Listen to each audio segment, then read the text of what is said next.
আল্লাহ পাক বলছে, ওরে গোলাম, যেদিন আমল নামাটা ডান হাতে পড়বে, যাওয়া হবে আল্লাহ পাকের তরফ থেকে কুদরতি ভাবে বাতাস থেকে আমল নামাটা, কেউ দেনেওয়ালা নাই, ডান হাতে আইসা পড়ে যাবে। আল্লাহ পাক বলে তার কোনো হিসাবের কড়াকড়ি নাই, কোনো কিছু নাই, আসবে। বান্দা, তুমি আজকের দিনে ফার্স্ট ডিভিশনে পাস, লেটার, তুমি জান্নাতের সার্টিফিকেট পাইয়া গেছো, খুশিতে বাগবাগ হবে।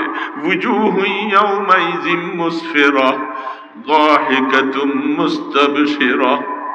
আল্লাহ পাক বলে সেদিন তাদের চেহারা কি পূর্ণিমার চাঁদের মতো, কি ঝলক দিতে থাকবে, তারা খুশিতে বাগবাগ। আর জান্নাতের টিকিট পাচ্ছে, এর থেকে বড় আর উপকার আর খুশির কথা কি হতে পারে, যে জান্নাতের টিকিট হাতে আসছে। আর আরেক দল নাফরমান, নাফরমান আমল নামা বাম হাতে আসবে। বাম হাতেও শুধু এমনি নয়, বাম হাতটা এইভাবে ব্যাকা করে করে যদি পিছন দিয়া ফিরে দেবে, পিছনে আমল নামাটা আইসা পড়বে। আর তখন তারে বলবে, এই নাফরমান, আমল নামা তো তোমার বাম হাতে আসছে, আমল নামা পড়, পড়ে দেখো আমি আল্লাহ কি তোমার উপরে জুলুম করেছি, না তুমি আসলে অপরাধী, তুমি একটু দেখো আমল নামা। এখন আমল নামা পিছনে, চেহারা সামনে, পড়বে কেমনে? ফেরেশতারা আইসা গর্দানটাকে মটকা করে ভেঙে পিছনে দিয়ে ফিরিয়ে দিবে। নাফরমান, পড় পড়, আমার ফেরেশতারা কি তোমার উপরে বেইনসাফ করছে কিনা, আমি আল্লাহ বেইনসাফ করছি কিনা, পড়ে দেখো তুমি এই শাস্তির উপযুক্ত কিনা, তুমি দেখো, তুমি দেখো, তুমি দেখো। কোফা,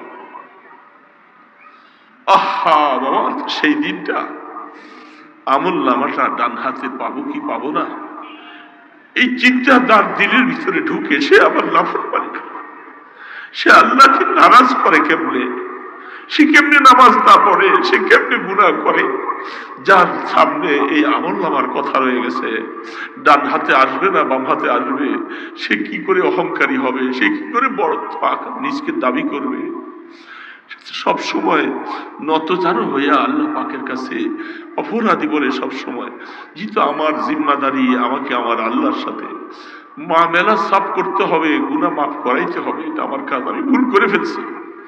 আমি আল্লাহ পাকের কাছে কেমনে বললে, কিভাবে চাইলে, কিভাবে কাজ করলে আল্লাহ একটু মায়ার নজর দিবেন, আমাকে মাফ করবেন, এটার জিম্মাদারি আমার, এটার জিম্মাদারি আপনারটা আপনার, এই জিম্মাদারি অন্য কারো না, নিজের জিম্মাদারি আমার। আমি ভুল করেছি, আমি মাফ নিতে হবে তার থেকে। এই জন্য বন্ধুরা, দোস্তরা, কথা শেষ, আমরা সবাই ওই যাত্রী, সেখানে আল্লাহ যেন আমাদের সাথে মুআমালা কঠিন না করেন, আল্লাহ যেন একটু দয়া করে আমাদেরকে মাফ করে দেন।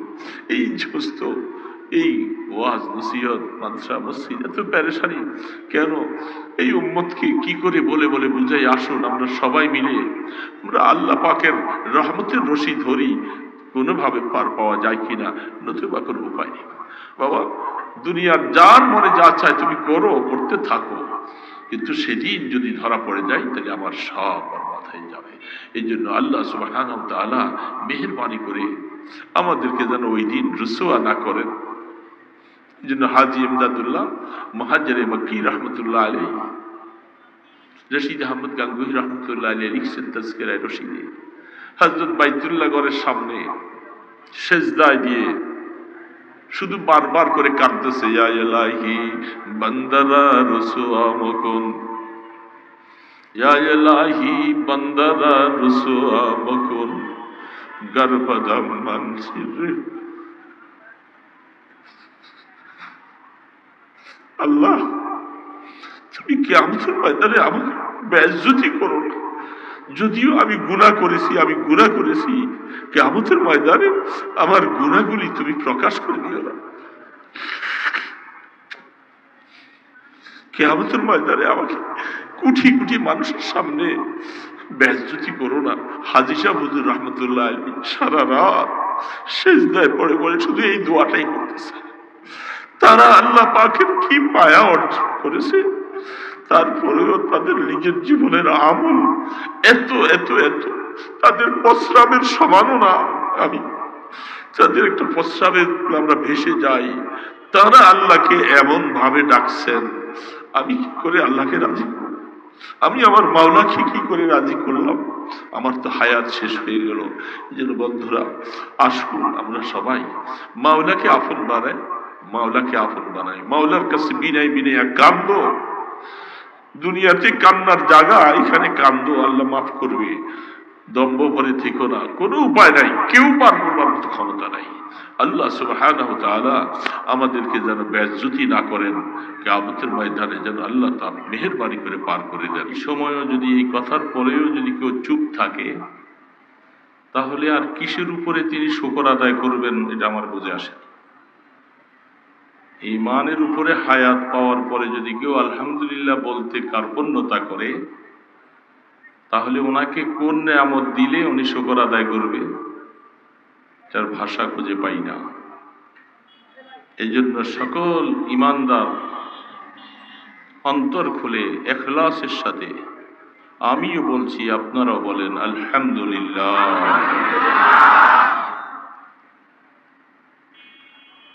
আল্লাহ সুবহানাহু ওয়া তাআলা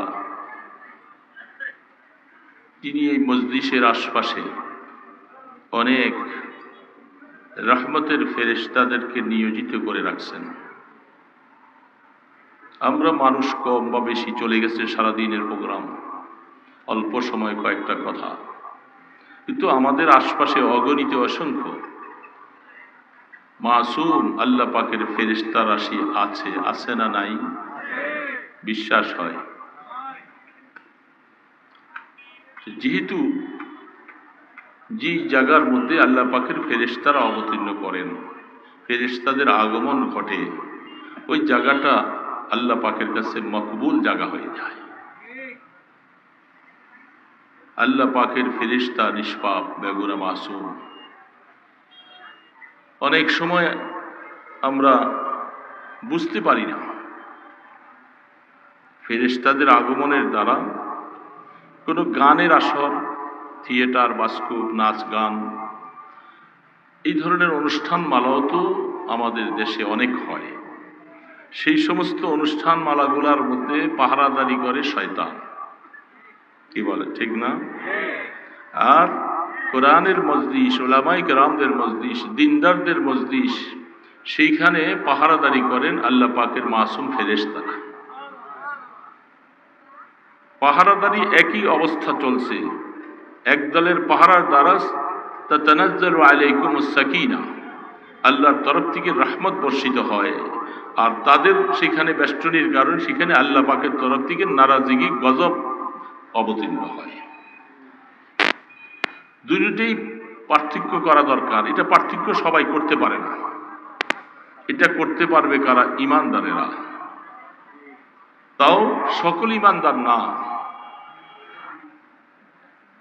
যারা ওই সমস্ত অনুষ্ঠানের মধ্যে অংশগ্রহণ করে, তাদের মধ্যে অনেকে আমরা মোমেন বলে দাবি করি, এমন লোক আছি না?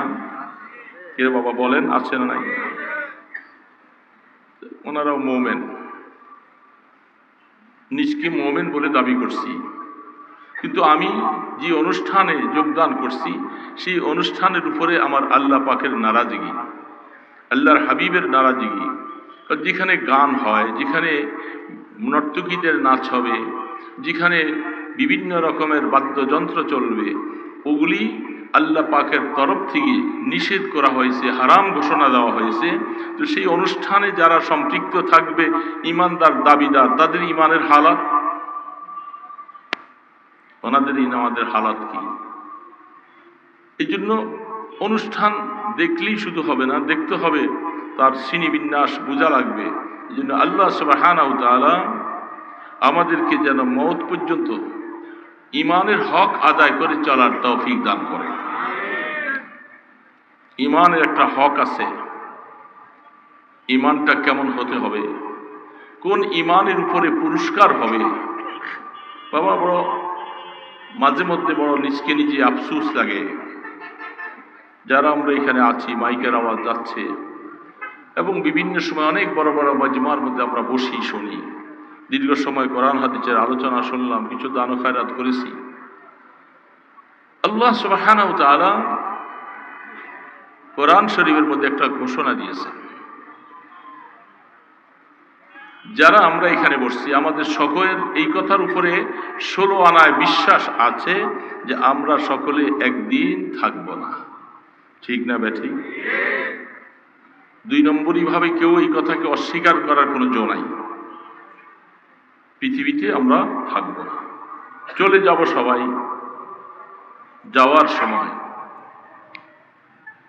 যাওয়ার সময় আমার জীবনের 15 বৎসর বয়স থেকে নিয়ে মৃত্যু পর্যন্ত কোথায় কোন দিন কি কাজ করেছি সমস্ত কাজগুলি লিপিবদ্ধ হচ্ছে কি হয় নাই? আরে বাবা বলুন একটু সময়। তাফসীরের মধ্যে লিখছেন, ওই দিনও দেখছিলাম তাফসীর দেখতে দেখতে, যে আমল নামাগুলি যার মধ্যে আমার আপনার জীবনের সব কথা, এই যে আমি কথা বলতেছি, এক একজন লম্বা লম্বা অনেক সময় কথা বলে, আমরা দেখতেছি সমস্ত কথাগুলি মা ইয়ালফিজু মিন কাউলিন ইল্লা লাদাইহি রাকিবুন আতীদ। আল্লাহ পাক বলছেন তুমি যা কিছু কাউল বলো সবগুলি সংরক্ষণ করে রাখা হয়। এটা কোরআন শরীফের আয়াত। মা ইয়ালফিজু মিন কাউলিন, তানবীরে তানকিরি বলা হচ্ছে যেই কোনো কথা আমি আপনি বলবো, বাজার হাট বাজার বন্ধু বান্ধবের সাথে অনেক প্রয়োজনীয় কথাবার্তা বলি। তাফসীর সূক্ষ্ম একটা সুন্দর কথা লিখছেন, মনে রাখবো। যেহেতু আল্লাহ সুবহানাহু ওয়া তাআলা বলছেন মা ইয়ালফিজু মিন কাউলিন ইল্লা লাদাইহি রাকিবুন আতীদ। এ বান্দা বান্দি, তোমার জীবনের সব কিছু যত কৌল তোমার মুখে আছে, যত কাজকর্ম তুমি হাতে বলতেছো, চোখে দেখতেছো, এখানে কিন্তু কৌল নেই। চোখে দেখাটার মধ্যে কৌল নেই, কথা নাই। হাতে স্পর্শ করার মধ্যে মুখের কৌল নেই। পায়ে হেঁটে হেঁটে কাজ করতেছি, এগুলোর মধ্যে কৌল নেই। আল্লাহ রাব্বুল আলামিন যে এখানে বলছেন মা ইয়ালফিজু মিন কাউলি, তুমি যা কিছু বলো, এই বলার মাঝখানে যা কিছু করো এটাও এটার সাথে আছে। বলো আর করো সমস্ত কাজগুলি আছে। তাহলে আমার জীবনের সমস্ত কিছু যখন সংরক্ষণ হচ্ছে, হাদিস শরীফের মধ্যে আল্লাহ রসুলের এক হাদিসের উদ্ধৃতি দিয়া তাফসীর ইবনে কাসীর ওয়ালা তিনি বলতেছেন, সপ্তাহের প্রথম থেকে নিয়ে সপ্তাহের শেষ পর্যন্ত সমস্ত কথাগুলি ফেরেশতা লিখেন। লিখার পরে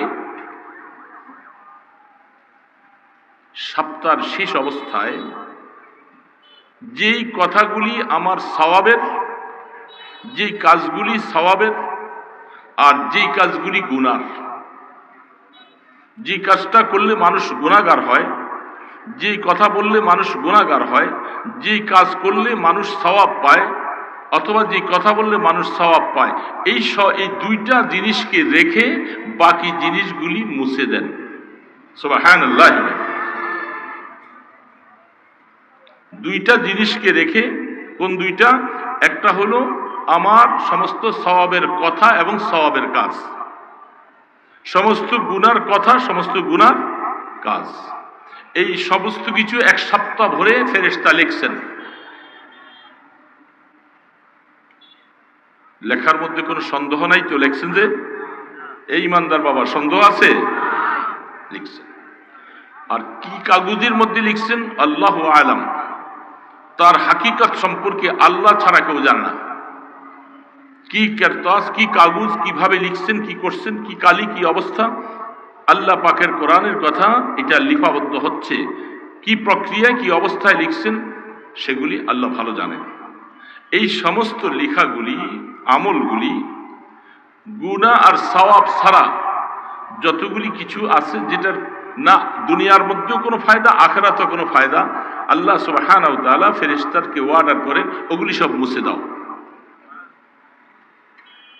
আয়ামহুল্লাহ ওয়া ইউসবিত। আল্লাহ সুবহানাহু ওয়া তাআলা এগুলি সব এই অবস্থায় চলতে চলতে চলতে চলতে কারো জীবনের 50 বছর, 60 বছর, 70 বছর নাবালক অবস্থাটা বাদ দেওয়ার পর, এটা আল্লাহ পাকের একটা মেহেরবানি। কারোই নাবালক অবস্থায় না সওয়াব লিখা হয় না কোনো গুনাহ লিখা হয়। যারা শরীয়তের মাসালা 15 বছর বয়স শুরু হলে সে লোকটা শরীয়তের দৃষ্টিতে বালেগ হয়, তখন থেকে তার আমল নামা চালু হয়, তার আগ পর্যন্ত আমল নামা চালু হয় না। মক্কিনগর মাদ্রাসায় দেখি ছোট ছোট বয়স 8 বছর, 10 বছর, 15 বছর এখনো হয় নাই, অনেক ছাত্ররা হাফেজে কোরআন, নামাজ পড়ে, দুরূদ শরীফ পড়ে। বুঝলাম গুনাহটা লেখা হলো না, সওয়াবগুলি আল্লাহর হাবিব ফরমান সওয়াবগুলি নাবালক অবস্থায় যেহেতু তার নিজের আমল নামায় এখনো চালু হয় নাই, তার গুনাহগুলি লেখা হয় না। এটা আল্লাহ পাকের বহুত বড় ইহসান, দয়া। কিন্তু সওয়াবগুলি সে যে হাফেজে কোরআন, সে যে তেলাওয়াত করতেছে, যেহেতু তার আমল নামা চালু হয় নাই, এই সমস্ত সওয়াবগুলি আল্লাহ সুবহানাহু ওয়া তাআলা মেহেরবানি করে, আল্লাহ রাসূল ফরমান, এগুলি তার মা বাবার আমল নামায় যোগ করে দেওয়া হয়। না দিলেও কিছু করার ছিল না। আল্লাহ পাক তিনি মুহসিন, তিনি ইহসান করলেন যে বান্দা তোমার মা বাবার বহু ইহসান তোমার উপরে, বহু দয়া, বহু অনুগ্রহ, তার প্রতিদান হিসাবে তোমার নাবালক অবস্থায় এই আমলগুলি মা বাবার আমল নামায় যোগ। গুনাহগুলিও আল্লাহ লিখতে পারতেন, কিন্তু গুনাহগুলি মা বাবার আমল নামায় দিতে পারতেন। আল্লাহ কত দয়াবল, গুনাহ দিচ্ছে না। 15 বছর বয়সের আগে সন্তানের কোনো গুনার ভাগ মা বাবাকে দেন নাই। এখন থেকে আমল নামা শুরু। আমার আমল নামা, আপনার আমল নামা, সমস্ত কিছু লিখতে লিখতে লিখতে লিখতে মওত পর্যন্ত লেখা হলো। সমস্ত সওয়াব গুনাহগুলি এগুলির মধ্যে যা যা আছে সব লিখলেন, আর অতিরিক্তগুলি আল্লাহ মুছে দিলেন। এখন যখন আপনার মৃত্যু হবে, যখন আমার মৃত্যু হবে, ফেরেশতার সামনে হাজির, ওই সময় আমল নামাগুলি কি করবেন? কোরআনে পাক খুলে দেখেন। আল্লাহ সুবহানাহু ওয়া তাআলা বান্দা বান্দির জীবনের ওই সমস্ত আমলগুলি যা সে তার আমল নামায় সংরক্ষণ করে রাখা, সমস্ত আমল নামাগুলি মুর্দারের সাথে কবরের মধ্যে দাফন করে দেওয়া হয়। ওয়া কুল্লা ইনসানিন আলজামনাহু তাইরাহু ফি উনুকিহি ওয়া নুখরিজু লাহু ইয়াওমাল কিয়ামাতি কিতাবান ইয়ালকাহু মানশুরা ইকরা কিতাবাক কাফা বিনাফসিকাল ইয়াওমা আলাইকা হাসিবা। আল্লাহ সুবহানাহু ওয়া তাআলা, এ বাবা বসে আছি কেন? একটু কষ্ট হয়, কিছু সময় বসছি, আমিও বসছি, কথা বলতেছি। আমাদের হালাত, মৃত্যু আসবে, সকলের আসবে। এই জীবনের আমল নামাগুলি দুইজনের দুইটা দপ্তর, ডান কাঁধের ফেরেশতার একটা দপ্তর, বাম কাঁধে গুনাহ লিখনেওয়ালা ফেরেশতা একটা দপ্তর। অস্বীকার করার কোনো জো নাই। একেবারে রাষ্ট্রপতির থেকে নিয়ে একজন সুইপার পর্যন্ত সবার দপ্তরগুলি যখন মৃত্যুবরণ করবে, আল্লাহ সুবহানাহু ওয়া তাআলা বলেন ওই বান্দার সাথে তার কবরে তার আমল নামাটা গলার মধ্যে হাড়ের মতো ঝুলাই দেওয়া হয়।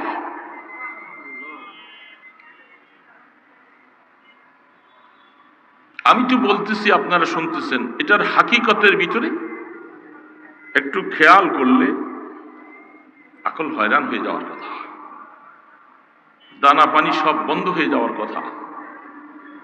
যে আমি চলতেছি, ফিরতেছি, চলাচল করতেছি, কি আমল করলাম, আল্লাহকে কি সন্তুষ্ট করলাম, আখিরাতের জন্য কি তৈরি করলাম।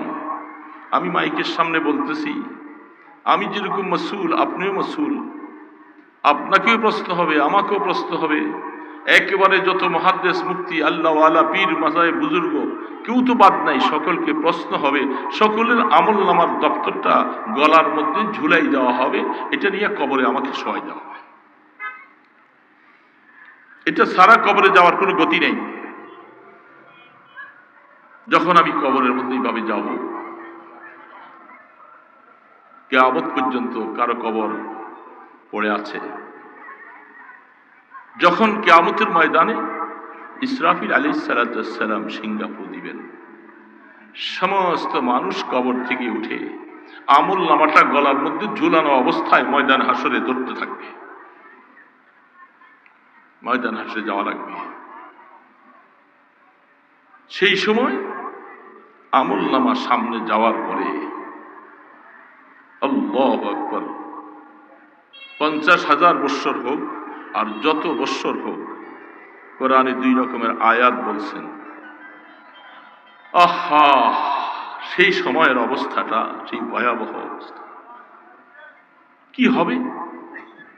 দুনিয়ার এই সব কিছু আড়ম্বনা, অট্টালিকা, দালান কোঠা সবকিছু শেষ, সবাইকেই ময়দানে হাসরে দৌড়াতে হচ্ছে। আল্লাহ পাকের সামনে যাওয়া লাগবে। বড় কথা ছোট কথা সবকিছু ম্লান হয়ে যাবে সেদিন। ময়দানে হাসরের মধ্যে দৌড়াতে থাকবে উলঙ্গ অবস্থায়, পরনে কাপড় নাই, কারো কাপড় নাই। যত বড়ই হোক না কেন, কারো পরনে কাপড় নাই। আম্মা জান আয়েশা সিদ্দিকা রাদিয়াল্লাহু তাআলা আনহা বলেন, ইয়া রাসূলুল্লাহ, আমি আয়েশাও কি উলঙ্গ উঠবো? আমি আপনার রাসূলের স্ত্রী, আমিও কি উলঙ্গ উঠবো? আল্লাহ রাসূল বলেন, আয়েশা, বুঝতে পারো নাই ময়দানে হাসর যে কি জিনিস, বুঝতে পারো না। তুমি উলঙ্গ না কাপড় পরা, আল্লাহ, এটুকু একটু চিন্তা করার মতো একটা সেকেন্ড সময় কাউ হবে না। এত জাহান্নামের তর্জন গর্জন, ময়দানে হাসরের অবস্থা, ভয়াবহ পরিস্থিতি। রাসূল বলেন, কেউ ঘামের সাগরে হাবুডুবু খাচ্ছে, কারো মাথার মগজ খসে খসে পড়বে, মানুষ শুধু কেবল চেয়ে থাকবে, হায় কি হবে, কি হবে এখন, আমার কি হবে, আমার সাথে কি ভালো ব্যবহার করা হবে নাকি আমার সাথে কঠিন ব্যবহার হবে, আমি কি জেলখানার আসামির মতো হয়ে যাই কিনা। এই নিয়ে মানুষের অবস্থা দেখতে পারবে না যে আমার কাপড়টা আছে না নাই। কোরআন শরীফে আল্লাহ পাক বলতেছেন, ইন্না জালজালাতাস সাআতি শাইউন আযীম। কিয়ামতের ভয়াবহর কথা আল্লাহ পাক কোরআন বলছেন, ইয়াউমা তারাউনাহা তাযহালু কুল্লু মুরদিআতিন আম্মা আরদাত وتضع كل ذات حمل حملها وترى الناس سكارى ولكن عذاب الله شديد। আল্লাহ তোমার কোরআনের আয়াত, তিনি বলতেছেন, সন্তান পেটে নিয়ে কেউ মৃত্যুবরণ করেছে, সন্তানটা এইভাবে খালাস হয়ে যাবে, সে একটা সেকেন্ড টেরও পাবে না যে আমার একটা সন্তান প্রসব হয়ে গেল। এত ভয়াবহ, এত ভয়াবহ, এত অবস্থা। এটার নাম ময়দান হাসর, এটার নাম কিয়ামত। সেই দিন ইমানদার বাবা, সেই দিন আমার সাথে কি মুআমেলা হবে? তখন আল্লাহ পাক যখন হিসাব নিকাশটা শুরু করবার জন্য কেউ বলনেওয়ালা নাই। সমস্ত ময়দান হাসর একেবারে আদম আলাইহিস সালাম থেকে নিয়ে আমাদের নবীজি পর্যন্ত সবাই পেরেশান, আম্বিয়া কিরাম পর্যন্ত পেরেশান। বুখারী শরীফের মধ্যে 14 পারার শেষে 2 পৃষ্ঠার বেশি লম্বা হাদিস আসছে। সমস্ত মানুষ পাগলের মতো একটু আল্লাহকে বলবে যে আল্লাহ, হিসাবটা হয়ে গেলে হয়তো আমলনামা ডান হাতে আসবে, নতুবা বাম হাতে যাবে, তবে একটা ফায়সালা হবে। এখন তো মাঝখানে তাজালজাল অবস্থা, ফায়সালা কি হবে কিছু আসতেছে না। তো হিসাব না শুরু হওয়ার আগ পর্যন্ত কেমনে বুঝবো? এখন হিসাবটা তো শুরু করবেন মহান রব্বুল ইজ্জত। তাকে তো কেউ অর্ডার করার মতো, তাকে বলার মতো কোনো সাহস কারো নাই। কে বলবে, কি বলবে? এই জন্য সমস্ত মানুষ দৌড়াতে থাকবে। ইমানদারেরা সবাই আদম আলাইহিস সালামের কাছে যাবে। এইভাবে আদম আলাইহিস সালাম বলবে যে আজকের দিনে আল্লাহর সাথে কথা বলার মতো আমার সাহস নাই, আমি অনেক ভুল করে ফেলছি, আমাকে নিষেধ করেছিল, আমি জান্নাতে নিষেধকৃত ফল খেয়ে ফেলছি, আমি আল্লাহর সাথে কথা বলতে পারবো না, আমি সাহস নেই, তোমরা অমুক নবীর কাছে যাও, অমুক নবীর কাছে যাও। এইভাবে যেতে যেতে যেতে যেতে বাবা এক একজন থেকে এক একজন যাও। কোন নবী এই কথার স্বীকারটা করে না যে আল্লাহকে একটু বলবো, যে আল্লাহ একটু হিসাবটা শুরু করে। কেউ পারতেছে না, কেউ পারতেছে না। সর্বশেষ সর্বশেষ ঈসা আলাইহিস সালাম তিনি বলেন, হায় আমি তো আরো মহা আসামি, একদল মানুষ আমাকে আল্লাহর বেটা বলছে, আমার মাকে আল্লাহর স্ত্রী বলছে, কত রকমের তোহমত আমার উপরে, আমি তো ভয় পাচ্ছি, আমি আল্লাহর সামনে কথা বলতে পারবো না। সমস্ত মানুষ হাহাকার, কাঁদতে কাঁদতে চোখের পানি নাই, পানি শেষ, রক্ত প্রবাহিত। এই জন্য আল্লাহ রসুল তিনি একটা দোয়া করতেন, আল্লাহুম্মা রযুকনি আইনাইন হাত্তা লাতাইন তাসকিয়ানিল কলবা বিযুরুফিদ দাম ক্বাবলা আন তাকুনা আদ-দুমু দামা ওয়াল আদরাসু জামরা। রাহমাতে দু আলম আল্লাহর হাবিব তিনি দোয়া করেন আল্লাহর কাছে, আল্লাহ তুমি আমি মুহাম্মদের চক্ষুটাকে ঝর্ণার মতো বানাইয়ে দাও, আমি যেন সবসময় তোমার কাছে কানতে কানতে আমার চক্ষুটা যেন ঝর্ণা হয়। ওই দিন আসার আগে, যেদিন চোখের পানি থাকবে না, রক্ত প্রবাহিত হতে থাকবে, জাহান্নামের আগুনের উত্তপ্ত লিলিহানে এই দাঁড়গুলি জ্বলে আংরা হয়ে যাবে, সেই দিন আসার আগে আমাকে তোমার কাছে কানবার মতো তৌফিক দিয়ে দাও। আল্লাহর হাবিব দোয়া করেন, রাহমাতে দু আলম দোয়া করেন, যিনি আল্লাহর বন্ধু, তিনি আল্লাহর কাছে ওই হালাতের উপরে দোয়া করতেছেন। সেইখানে আমার মতো আপনার মতো মানুষের কি হালাত, কেউ পারল না।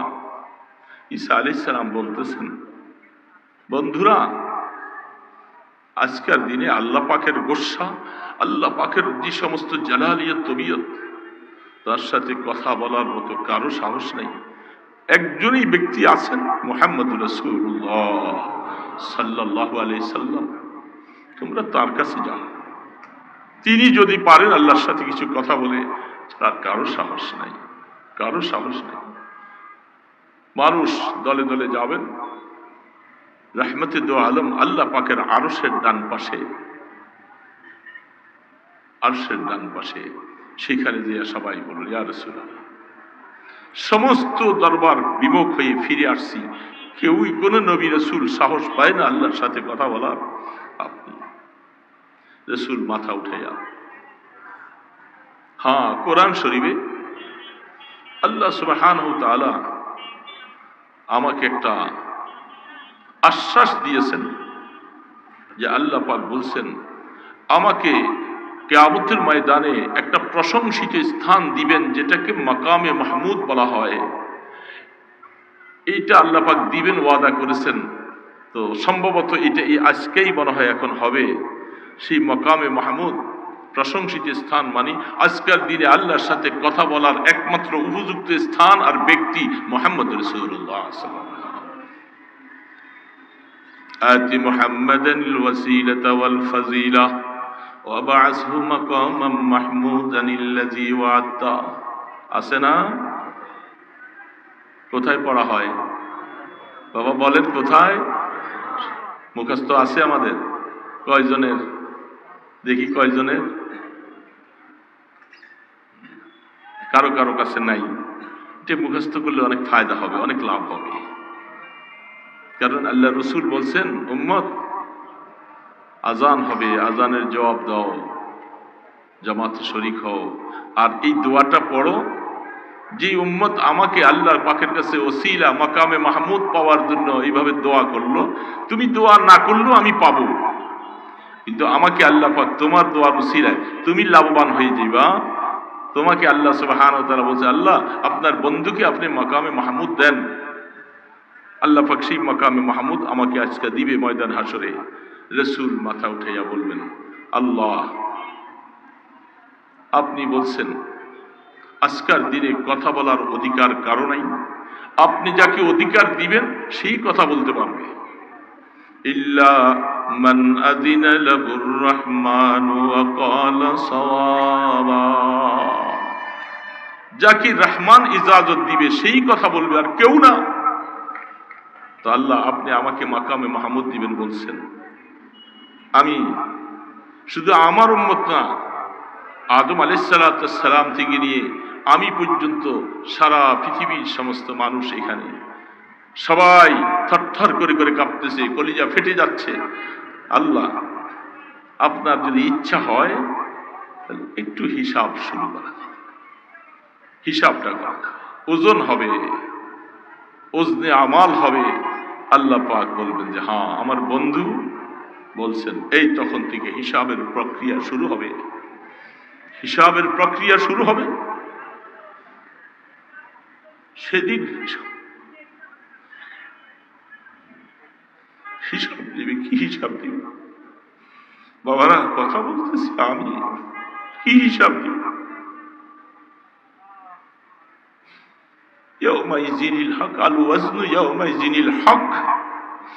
সেদিন নিঃসন্দেহে হিসাব হবে, ওজন হবে, আমল নামাগুলি ওজন করা হবে। কি হিসাব দিব? আমার আমল নামা তো আমার কাছে, আমি বুঝতেছি। আল্লাহ পাক বলবে ফেরেশতা করার পরে, যার কপাল ভালো, তকদির ভালো, ফেরেশতাদেরকে বলবে আমল নামা যারা কামিয়াব হবে বাতাসের মধ্যে ছেড়ে দাও। বাতাসের মধ্যে উঠতে থাকবে। যার তকদির ভালো তার আমল নামাটা, টিকেটটা, সার্টিফিকেটটা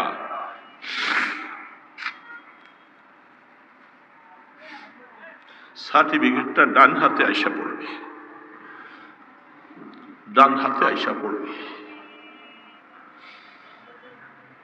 যার আমল নামা, সার্টিফিকেট, টিকিট ডান হাতে আসবে, ওহ সেদিন তার আওয়াজ, তার খুশি, তার আনন্দ। এটাই আল্লাহ পাক বলছেন। আমি আয়াতটুকু পড়েছিলাম, وَأَمَّا مَنْ أُوتِيَ كِتَابَهُ بِيَمِينِهِ وَأَمَّا مَنْ أُوتِيَ كِتَابَهُ بِيَمِينِهِ فَسَوْفَ يُحَاسَبُ حِسَابًا يَسِيرًا। আল্লাহ পাক বলছেন, রে গোলাম, যদি আমল নামাটা ডান হাতে পড়বে, দেওয়া হবে আল্লাহ পাকের তরফ থেকে কুদরতি ভাবে, বাতাস থেকে আমল নামাটা, কেউ দেনেওয়ালা নাই, ডান হাতে আইসা পড়ে যাবে। আল্লাহ পাক বলে তার কোনো হিসাবের কড়াকড়ি নাই, কোনো কিছু নাই, আসবে। বান্দা তুমি আজকের দিনে ফার্স্ট ডিভিশনে পাস, লেটার, তুমি জান্নাতের সার্টিফিকেট পাইয়া গেছো, খুশিতে বাগবাগ হবে। ওয়ুজুহু ইয়াওমাইযিন মুসফিরা যাহিকাতুম মুস্তাবশিরা। আল্লাহ পাক বলে সেদিন তাদের চেহারা কি পূর্ণিমার চাঁদের মতো, কি ঝলক দিতে থাকবে, তারা খুশিতে বাগবাগ। আর জান্নাতের টিকিট পাচ্ছে, এর থেকে বড় আর উপকার আর খুশির কথা কি হতে পারে, যে জান্নাতের টিকিট হাতে আসছে। ووجوه يومئذ مسفرة ضاحكة مستبشرة ووجوه يومئذ আলাইহা গাবারাতুন আলাইহা। আহা আয়াত ভুলে গেছি তো। আর আরেক দল নাফরমান, নাফরমান আমল নামা বাম হাতে আসবে। বাম হাতে শুধু এমনি নয়, বাম হাতটা এইভাবে ব্যাকা করে করে ভিতর দিয়া পিছন দিয়া ফিরে দেবে, পিছনে আমল নামাটা আইসা পড়বে।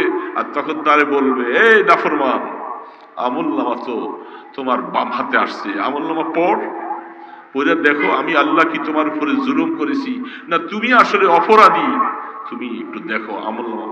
এখন আমল নামা পিছনে, চেহারা সামনে, পড়বে কেমনে? ফেরেশতারা এসে গর্দানটাকে মটকা করে ভেঙে পিছনে দিয়ে ফিরে দিবে। নাফরমান পড়, পড়, আমার ফেরেশতারা কি তোমার উপরে বেইনসাফ করছে কিনা, আমি আল্লাহ বেইনসাফ করছি কিনা, পড়ে দেখো তুমি এই শাস্তির উপযুক্ত কিনা, তুমি দেখো, তুমি দেখো, তুমি দেখো। গোফা আহা বাবা, সেই দিনটা আমল নামাটা ডান হাতে পাবো কি পাবো না, এই চিন্তা তার দিলের ভিতরে ঢুকে, সে আবার নাফরমানি করে। সে আল্লাহকে নারাজ করে কেমনে, সে কেমনে নামাজ না পড়ে, সে কেমনে গুনাহ করে, যার সামনে এই আমলনামার কথা রয়ে গেছে, ডান হাতে আসবে না বাম হাতে আসবে, সে কি করে অহংকারী হবে, সে কি করে বড় নিজকে দাবি করবে। সব সময় নত জানো হইয়া আল্লাহ পাকের কাছে অপরাধী বলে সব সময়, যেহেতু আমার জিম্মাদারি, আমাকে আমার আল্লাহর সাথে মামেলা সাফ করতে হবে, গুনাহ মাফ করাইতে হবে, এটা আমার কাজ, আমি ভুল করে ফেলছি। আমি আল্লাহ পাকের কাছে কেমনে বললে, কিভাবে চাইলে, কিভাবে কাজ করলে আল্লাহ একটু মায়ার নজর দিবেন, আমাকে মাফ করবেন, এটার জিম্মাদারি আমার, এটার জিম্মাদারি আপনারটা আপনার, এই জিম্মাদারি অন্য কারো না, নিজের জিম্মাদারি আমার। আমি ভুল করেছি, আমি মাফ নিতে হবে তার থেকে। এই জন্য বন্ধুরা, দোস্তরা, কথা শেষ, আমরা সবাই ওই যাত্রী, সেখানে আল্লাহ যেন আমাদের সাথে মুআমালা কঠিন না করেন, আল্লাহ যেন একটু দয়া করে আমাদেরকে মাফ করে দেন। এই সমস্ত এই ওয়াজ নসিহত, মাদ্রাসা, মসজিদ, এত পেরেশানি কেন? এই উম্মতকে কি করে বলে বলে বুঝাই, আসুন আমরা সবাই মিলে আমরা আল্লাহ পাকের রহমতের রশি ধরি, কোনোভাবে পার পাওয়া যায় কিনা, নতুবা কোনো উপায় নেই। বাবা, দুনিয়ার যার মনে যা চায় তুমি করো, করতে থাকো, কিন্তু সেদিন যদি ধরা পড়ে যায় তাহলে আমার সব বরবাদ হয়ে যাবে। এই জন্য আল্লাহ সুবহানাহু ওয়া তাআলা মেহেরবানি করে আমাদেরকে যেন ওই দিন রুসুয়া না করেন। এই জন্য হাজী ইমদাদুল্লাহ মুহাজিরে মক্কি রহমতুল্লাহ আলাইহি, রশিদ আহমদ গাঙ্গুহি রহমতুল্লাহ আলাইহি লিখছেন তাজকিরায়ে রশিদে, হযরত বাইতুল্লাহ ঘরের সামনে সেজদায় দিয়ে শুধু বারবার করে কাঁদতেছে, ইয়া ইলাহি বান্দারা রুসুয়া মকুন, ইয়া ইলাহি বান্দারা রুসুয়া মকুন, গর্বদম মনসির। আল্লাহ, তুমি কিয়ামতের ময়দানে আমাকে বেইজ্জতি করো না। যদিও আমি গুনাহ করেছি, আমি গুনাহ করেছি, কিয়ামতের ময়দানে আমার গুনাহগুলি তুমি প্রকাশ করে দিও না। কিয়ামতের ময়দানে আমাকে কোটি কোটি মানুষের সামনে বেইজ্জতি করো না। হাজী সাহেব হুজুর রহমতুল্লাহ আলাইহি সারা রাত সিজদায় পড়ে পড়ে শুধু এই দোয়াটাই করতেছে। তারা আল্লাহ পাকের কি মায়া অর্জন করেছে, তারপরেও তাদের নিজের জীবনের আমল এত এত এত, তাদের প্রস্রাবের সমানও না। আমি তাদের একটা প্রস্রাবে আমরা ভেসে যাই, তারা আল্লাহকে এমন ভাবে ডাকছেন, আমি কি করে আল্লাহকে রাজি করব? আমি আমার মাওলাকে কি করে রাজি করলাম? আমার তো হায়াত শেষ হয়ে গেল। এই জন্য বন্ধুরা, আসুন আমরা সবাই মাওলাকে আপন বানাই, মাওলাকে আপন বানাই, মাওলার কাছে বিনয় বিনয় কান্দো। দুনিয়াতে কান্নার জায়গা, এখানে কান্দো, আল্লাহ মাফ করবে। দম্ভ ভরে থেকো না, কোনো উপায় নাই, কেউ পার করবার মতো ক্ষমতা নাই। আল্লাহ সুবহানাহু ওয়া তাআলা আমাদেরকে যেন বেইজ্জতি না করেন, কিয়ামতের ময়দানে যেন আল্লাহ তাআলা মেহেরবানি করে পার করে দেন। আল্লাহুম্মা সাল্লি আলা সাইয়্যিদিনা মুহাম্মাদিন ওয়া আলা আলিহি ওয়া আসহাবিহি ওয়া বারিক ওয়া সাল্লিম। আল্লাহুম্মা সাল্লি আলা সাইয়্যিদিনা মুহাম্মাদ ওয়া আলা আলিহি ওয়া আসহাবিহি ওয়া বারিক ওয়া সাল্লিম। আলহামদুলিল্লাহি রাব্বিল আলামিন। والصلاة والسلام على أشرف الأنبياء والمرسلين، والصلاة والسلام أشرف الأنبياء والمرسلين। درود و سلام و بحد و ہمیشہ، درود و سلام و بحد و ہمیشہ میرے ماں باپ ان کے حق پر فدا ہو۔ مولا کریم، مولا کریم، رحمن رحیم، দয়ালু খোদা আল্লাহ, সকাল থেকে এ পর্যন্ত কত বয়ান হয়েছে, কত বরকত। আল্লাহ, শেষ মুহূর্তে আমরা কতগুলি তোমার বান্দা আল্লাহ হাত তুলেছি প্যান্ডেলের নিচে বসে, সবাই আমরা ভয়ে আতঙ্কিত। মাওলা, আমাদের সাথে কি মুআমালা করবা সব তুমি জানো বাবা। আমরা গোলাম তো তোমার, তুমি আমাদের রব, তুমি আমাদের মনিব, আমাদেরকে তুমি দয়া করে পাঠাইছো দুনিয়ায়। আল্লাহ, আপনার কাছে আমরা মেহেরবানি করে বরকতের জন্য হাত তুলেছি, আপনি একটু মায়ার নজরে তাকান আল্লাহ, আমাদের জিন্দিগির গুনাহগুলি মাফ করে দাও আল্লাহ। গুনাহ করেছি, স্বীকার করতেছি, নিজের কানটা না নিজে খাইতেছি, নিজের স্বীকার করি বারবারে অপরাধী আল্লাহ, আসামি মাওলা। আল্লাহ দয়া করে মাফ করে দাও আল্লাহ, মাফ করে দাও মাওলা, ক্ষমা করে দাও আল্লাহ, ক্ষমা ভিক্ষা চাই আল্লাহ। আমাদের সাথে রাগ করো না মাওলা, আমাদেরকে বেমান বানাইয়া কবরে নিও না আল্লাহ। মৌতের সময় আমাদেরকে ভুলে যাইও না, মৌতের সময় রহমতের মৌত দিও আল্লাহ। কবরের মধ্যে আমলনামা গলায় ঝুলাইয়ে দেওয়া হবে আল্লাহ। আমলনামার সব গুনাহগুলি মুছে দাও মাওলা আল্লাহ, গুনাহগুলি মুছে দাও মাওলা আল্লাহ। তুমি তো বলছো ইন্নাল হাসানাত ইউযহিবুনা সাইয়্যাত যালিকা যিকরা লিয-যাকিরিন। আল্লাহ গুনাহগুলি দয়া করে নেকের উসিলায় মিশিয়ে দাও আল্লাহ। ইয়া আল্লাহ, কবরে নিয়ে আমাদেরকে বেইজ্জতি করেন না আল্লাহ। কিয়ামতের ময়দানে আমলনামাটা দয়া করে একটু ডান হাতে দিও গো মাওলা, আমলনামাটা ডান হাতে দিও মাওলা। মাওলা জাহান্নামের বেড়ি যেন হাতে না লেগে যায় মাওলা। ও রহমানুর রহিম আল্লাহ, কেমনে বললে তোমার মায়া লাগবে সেই ভাষা তো শিখি নাই বাবু, শুধু মেসকিনের মতো হাত তুলতে শিখছি বাবু। হাত দুইটা উঠাইছি, এটা আমাদের ক্ষমতার দ্বারা উঠাই নেই আল্লাহ। আল্লাহ তুমি হুকুম করেছো দেখে উঠাইতে পারছি আল্লাহ। সবাইকে মাফ করে দাও ইয়া আল্লাহ, মাফ করে দাও। আমাদের দেশের সমস্ত মুসলমানদেরকে মাফ করে দাও। সবাইকে আপনি দয়া করে হেদায়েত দিয়ে দেন, জিন্দা মুর্দা সবাইকে মাফ করে দেন। রাসূলের উম্মতকে আপনি মেহেরবানি করে দয়া করে মাফ করে দেন আল্লাহ। এই মক্কিনগর মাদ্রাসা কবুল করো ইয়া আল্লাহ, মক্কিনগর মাদ্রাসা কবুল করো ইয়া আল্লাহ। আমার এই পুত্রাগুলি দীর্ঘদিন জেলখানায় ছিল, তারা কত নির্যাতিত অবস্থায় ছিল আল্লাহ। মেহেরবানি করে তাদেরকে তুমি উদ্ধার করেছো, সামনে আর কোন মুসিবত তুমি দিও না আল্লাহ।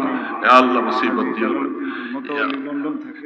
ইয়া আল্লাহ। আয় আল্লাহ, যারা অন্যায় করে জুলুম করেছে আল্লাহ তাদেরকে হেদায়েত দিয়ে দাও আল্লাহ, হেদায়েত দিয়ে দাও আল্লাহ। আমরা তাদেরকে কোনোদিন বদদুয়া করবো না, এরা ভুল করেছে তাদেরকে হেদায়েত দিয়ে দাও আল্লাহ, হেদায়েত দিয়ে দাও আল্লাহ।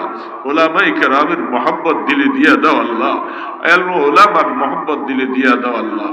ইয়া আল্লাহ আল্লাহ, এখানে সুন্দর তোমার বেহেশতের বাগান হয়েছে মধুপুরে পিসাব আল্লাহ, তাকে তুমি সুস্থতার সাথে হায়াত দাও আল্লাহ, সুস্থতার সাথে হায়াত দাও আল্লাহ। দীর্ঘদিন অত্যন্ত পেরেশানিতে ছিল আল্লাহ, ছেলেগুলি নির্যাতিত অবস্থায় ছিল, যার কারণে শান্তিতে দুটা খানাও খেতে পারে নাই আল্লাহ। তুমি তার হালাতের উপরে রহম করো ইয়া আল্লাহ। আয় আল্লাহ, জাগা যিনি মুতাওয়াল্লি আল্লাহ, তিনি দোয়া চেয়েছেন আল্লাহ, তাকে সুস্থতার সাথে হায়াত দান করো। আয় আল্লাহ, হাজী জালালউদ্দিন সাহেব আল্লাহ মেহেরবানি করে তার সমস্ত নেক মাকাসদ গুলি পুরা করে দাও, তার দ্বারা তুমি দ্বীনের কিছু কাজ নিও আল্লাহ। যারা তোমার দ্বীনকে এত ভালোবাসছে আল্লাহ, কিয়ামতের ময়দানে তাদেরকে তুমি একটু ভালোবাসা দিও। এই মজমার মধ্যে যারা এই পর্যন্ত নিজের সামর্থ্য অনুযায়ী দান খয়রাত করেছেন, সময় দিয়েছেন, কোরবানি দিয়েছেন আল্লাহ, একটা না একটা উসিলা করে আমাদেরকে তুমি মাফ করে দিও। আমাদের তো কোনো আমল নাই, শুধু একটা উসিলা তোমার কাছে পেশ করতে পারি মতো এমন একটা আমল আমাদেরকে নসিব করে দাও ইয়া আল্লাহ। আমাদের দেশের উপরে রহমত নাজিল করো, গজব দিয়ে দেশটাকে হালাক করে দিও না আল্লাহ। আল্লাহ, আমরা তোমার গজবকে ভয় করি আল্লাহ। আল্লাহ, আমাদের রিজিকের কষ্ট দিয়ে আমাদেরকে মাইরো না মাওলা আল্লাহ। প্রত্যেকের রিজিকের মধ্যে ওয়াসাআত দান করে দাও ইয়া আল্লাহ। দয়া করে মেহেরবানি করে আল্লাহ আপনার হাবিবের দরবারে কোটি কোটি দুরুদ সালামের হাদিয়াগুলি পৌঁছে দাও আল্লাহ। রওজায়ে আতহারে আমাদের অন্তর নিংড়ানো ভালোবাসার দুরুদ সালাম পৌঁছে দাও। ছাত্র উস্তাদ সবাইকে কবুল করো, সবাইকে সহি ইলম হাসিল করার তৌফিক দাও। সকলের সিনাকে তুমি হিদায়াতের মারকাজ বানিয়ে দাও, মারিফতের দৌলত দান করো আল্লাহ। আপনার ইসমে আজমের উসিলায় আমাদের দোয়াগুলি কবুল ফরমাও। সাল্লাল্লাহু তাআলা আলা খায়রি খালকিহি মুহাম্মাদ ওয়া আলা আলিহি ওয়া আসহাবিহি আজমাইন বিরহমাতিকা ইয়া আরহামার রাহিমিন।